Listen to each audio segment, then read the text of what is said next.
an acronym for Future Attribute Screening Technology. Its main use is to scan people for malintent by screening for psychological and physiological indicators in a mobile screening laboratory. These systems have a shade of Minority Report written all over them. These are, in its simplest form, no more than thought police or pre-crime units. Yay!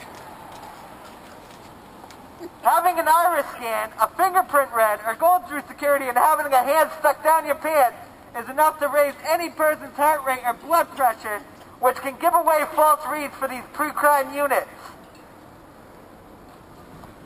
In turn, could falsely flag someone as a potential terrorist, thus making the entire system unworkable anywhere.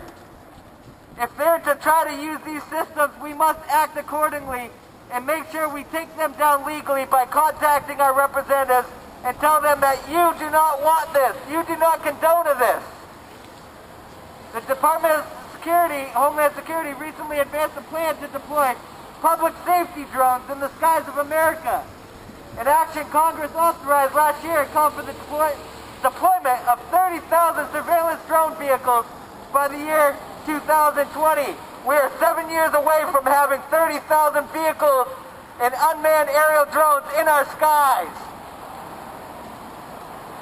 Obama has made it clear that his administration is working closely with Congress to develop a legal framework that will allow the chief executive and his subordinates leeway to initiate strikes right here at home.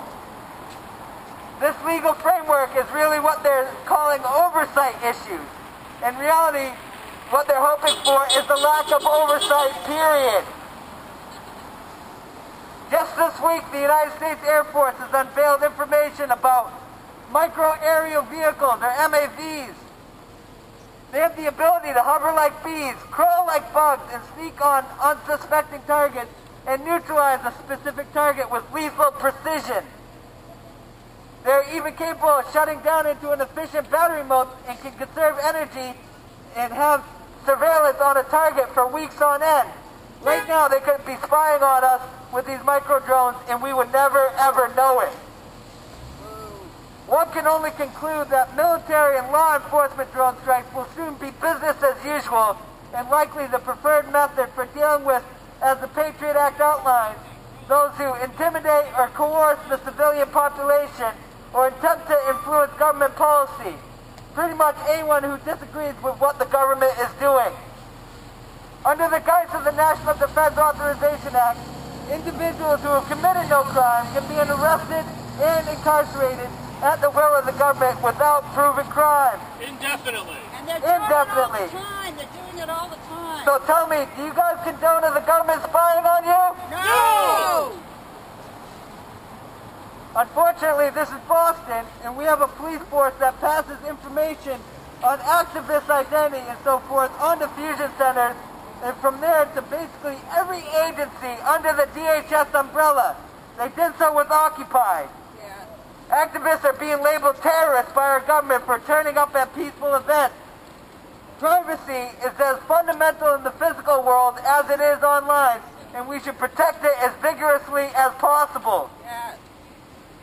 One of the simple, effective tactics for maintaining this privacy when at a protest or any such action is to black block. Anyone can black block, and it costs very little. Black bloc isn't a group, an ideology, nor does it mean violence. It's a tactic and nothing else. Black bloc means dressing head to toe in black, including wearing a bandana to obscure your face. Black bloc hides your identity. When a whole group is in black bloc together, they become difficult to distinguish from one another. It makes targeted attacks, such as the Oakland Police Department's targeted grabs, difficult. When we black bloc together, we are a collective, and we can protect ourselves and others effectively while limiting the amount of personal reprisals that we face. In Chicago, the NATO summit, the Chicago PD raided protesters' homes before the protest even started. This is the kind of reprisal that we seek to deter by engaging in black blocs. They did this because they knew who the protesters were, but by black blocking to maintain your privacy, you can reduce the likelihood of being identified and targeted. Doing Black Bloc together protects all of us. The more of us there are, the less likely any of us are to be identified. Black Bloc does not mean violence. This is a common misconception. Black Bloc can be used by any group, including non-violent and violent groups, and I advocate for the non-violent use of Black Bloc to protest those who are actively engaging in protest. I suggest that everyone use Black Bloc when they engage in any sort of political activism. There are cameras everywhere. Protecting your identity and staying off the police radar is very key to your effectiveness as a member protester. Does everyone see these types of cameras right here? Yeah. These are CCTVs, and they're hooked up to programs like Trapwire and Index. Here to talk about these parasites spying on society is Seek Veracity from Occupy Maine, and he is the creator of documentingdystopia.org. But before he speaks, I want to thank you all for turning out for this, and I leave you with one last quote to consider. That quote: "If a nation expects to be ignorant and free in a state of civilization, it expects what never was and never will be.